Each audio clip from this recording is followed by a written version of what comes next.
A couple of months ago, I lost someone I really cared about.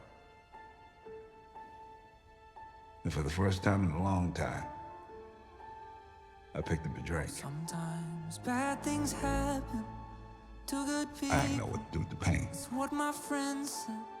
This was it. I've been a Christian, a Muslim. Of my whole Suddenly, could let fall. I found myself not believing in shit. And I'm sorry, I couldn't save you. It didn't matter what God I prayed to. Was it my fault or the one that made you? Or the doctors who watched it break you?